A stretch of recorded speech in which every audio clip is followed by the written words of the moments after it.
दोस्तों, उत्तर प्रदेश के बहराइच जिले में महाराजगंज धू धू कर जल रहा है। और महाराजगंज की स्थिति ये है कि वहाँ की तमाम दुकानों में, घरों में आगजनी की घटना सामने आ रही है। हॉस्पिटलों को भी भीड़ ने नहीं छोड़ा है।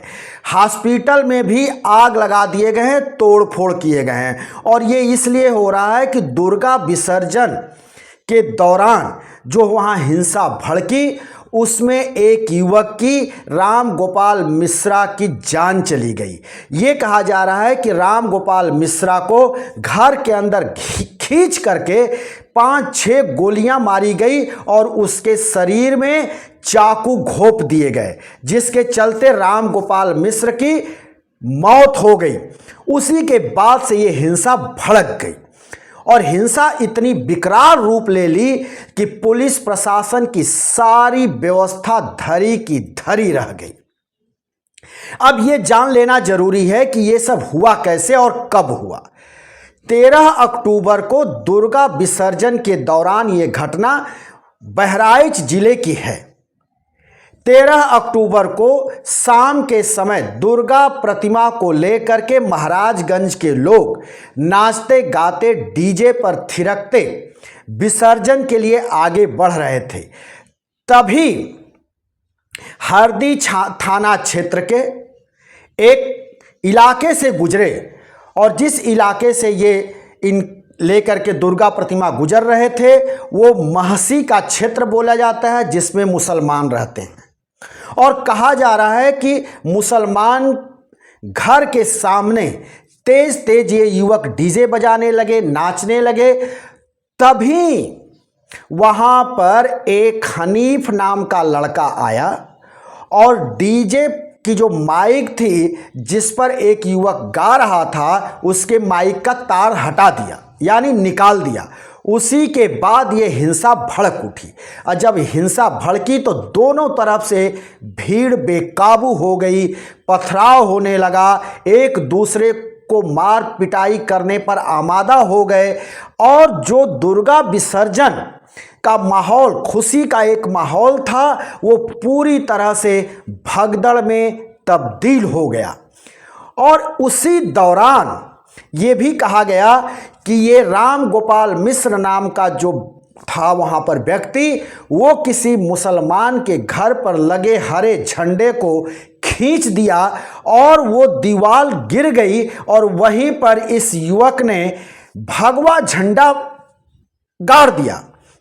उसी के बाद ये भीड़ हिंसक हो गई और राम गोपाल मिश्र को ये भी कहा जा रहा है कि घर में खींच करके ले जाया गया, जहां गोली मारी गई और चाकुओं से घोंप करके हत्या कर दिया गया। अब जो हत्या का मुख्य आरोपी है असलम, उसको भी पुलिस ने गिरफ्तार कर लिया और उसी के साथ 20-25 लोगों को भी पुलिस हिरासत में ली है। लेकिन मामला इतना गरम है, भड़क चुका है कि पुलिस के कंट्रोल में आता दिखाई नहीं दे रहा है। जैसे ही राम गोपाल मिश्र का पोस्टमार्टम के बाद 100 परिजनों को मिला अंतिम संस्कार करने के लिए, परिजन 100 को रख करके सड़क पर, मेन जो सड़क है उस पर रख कर प्रदर्शन करने लगे। उनके साथ भीड़ इकट्ठी होने लगी और वो कार्रवाई करने की मांग करने लगे कि तब तक हम अंतिम संस्कार नहीं करेंगे जब तक कि राम गोपाल मिश्र को न्याय नहीं मिल जाता है, यानी आरोपियों के घर पर बुलडोजर नहीं चला दिया जाता है और उनका एनकाउंटर नहीं कर दिया जाता है, तब तक हम राम गोपाल मिश्र के 100 का अंतिम संस्कार नहीं करेंगे। भीड़ इतनी उग्र हो गई कि चारों तरफ आगजनी का तांडव मच गया। जो गाड़ी जहां मिली, चाहे वो पुलिस की गाड़ी रही हो, आम जनता की गाड़ी रही हो, बाइक की शोरूम, हॉस्पिटल, सभी जगह आग ही आग लगा दिए गए। सड़क पर जितनी दुकानें थी उसमें लूटपाट के दृश्य सामने आए, आगजनी के दृश्य सामने आए। किसी को भीड़ ने नहीं बख्शा। घर हो, दुकान हो, हॉस्पिटल हो, गाड़ियां हो, सब में तोड़फोड़ की गई, सभी जगह आगजनी की गई। ये हालात बेकाबू देखते हुए प्रशासन को कई जिले से और कई थाने की पुलिस वहां लगानी पड़ी। जब और स्थिति बिगड़ती दिखी तो उसके बाद 6 प्लाटून वहां पे पीएससी जवान भी बुला लिए गए हैं। पीएससी जवान भी वहां कैंप कर रहे हैं। अब वहां से खबर यह है कि स्थिति की भयावहता को देखते हुए एसटीएफ को भी उतार दिया गया है। यानी इतनी स्थिति, इतना हालात बेकाबू हो गया है कि वहां एसटीएफ के जवानों को भी उतार दिया गया है। आप हमारे स्क्रीन पर देख रहे होंगे, जिस पुलिस अधिकारी के हाथ में आप रिवॉल्वर देख रहे हैं, आर्म्स देख रहे हैं और खुलेआम रोड पर दौड़ते देख रहे हैं, ये कोई और नहीं है, ये एसटीएफ के आला अधिकारी हैं।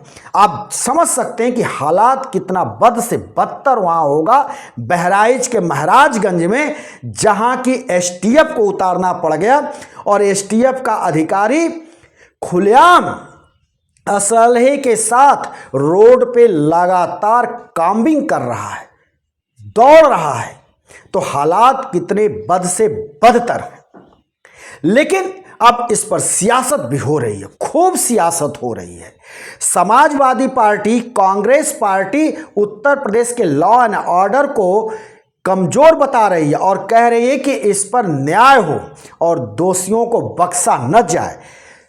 प्रियंका गांधी वाड्रा ने भी ट्वीट करके कहा है कि लोगों के साथ न्याय होना चाहिए और आरोपियों को बख्शा नहीं जाना चाहिए, आरोपियों पर सख्त से सख्त कार्रवाई होनी चाहिए।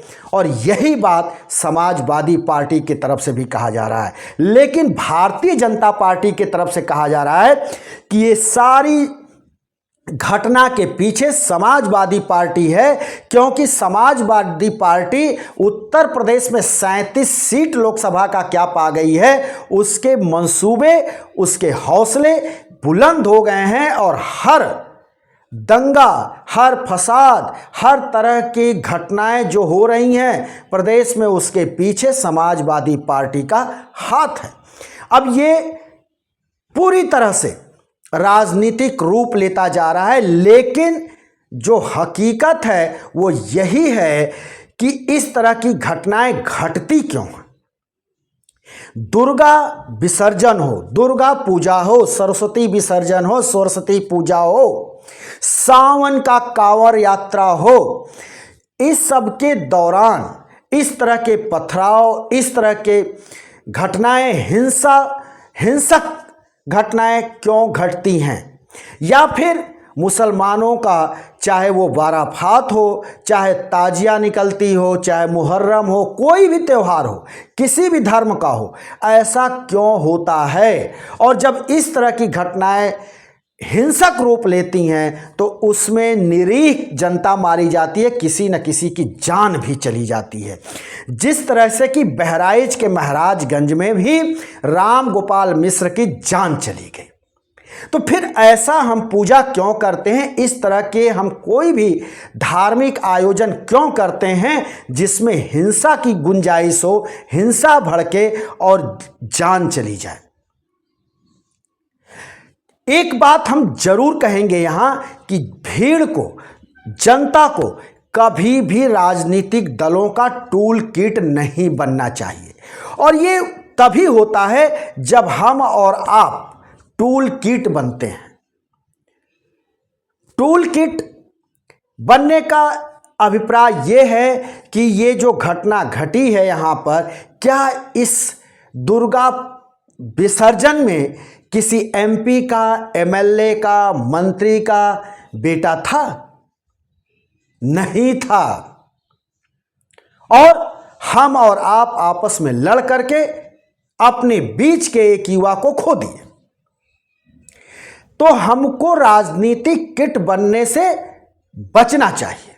राजनीतिज्ञ जो होते हैं, राजनीतिक पार्टियां लड़ती तो नहीं हैं, लेकिन हमको और आपको, चाहे हिंदू और मुस्लिम कराने के लिए एक दूसरे को लड़ा तो जरूर देती हैं, और लड़ा करके वो उसका फायदा उठाती हैं और जान गंवाते हैं हम और आप, या हमारे और आपके परिजन, जैसा यहां हो रहा है। अब वहां एनकाउंटर की बात हो रही है, वहां आरोपियों के घर पर बुलडोजर चलाने की बात हो रही है, वहां इंटरनेट सेवा बंद कर दिया गया है, मोबाइल सेवा बंद है। तो अगर इतनी ही सारी चीजें बंद करनी थी तो घटना के बाद वहां कर्फ्यू क्यों नहीं लगा दिया गया? वहां तो सीधे सीधे कर्फ्यू लग जाना चाहिए था। अगर कर्फ्यू लग जाता तो इस आगजनी से बचा जा सकता था, लेकिन कर्फ्यू नहीं लगना ये पूरी तरह से वहां के शासन प्रशासन की कमजोरी है, विफलता है। बहराइच की एसपी ने कार्रवाई करते हुए, जो वहां की एसपी हैं वृंदा शुक्ला, उन्होंने कार्रवाई करते हुए महाराजगंज थाने की प्रभारी और वहां के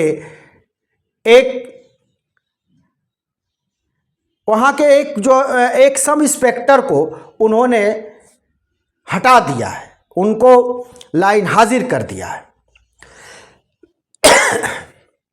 कार्रवाई बस अभी तक यही हुई है और कोई विशेष कार्रवाई नहीं हुई है।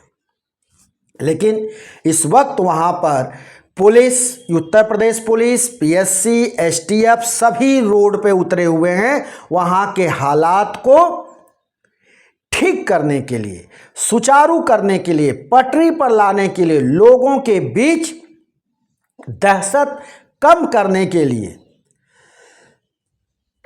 अब यह देखना होगा कि बहराइच का ये महाराजगंज क्षेत्र के अंदर कब अमन चैन लौटता है, क्योंकि अभी ऐसा कुछ भी नहीं दिखाई दे रहा है। हालात बद से बदतर हैं, तनावपूर्ण हैं, दोनों तरफ से रुक रुक करके हमले हो रहे हैं, पुलिस और भीड़ भी आमने सामने है।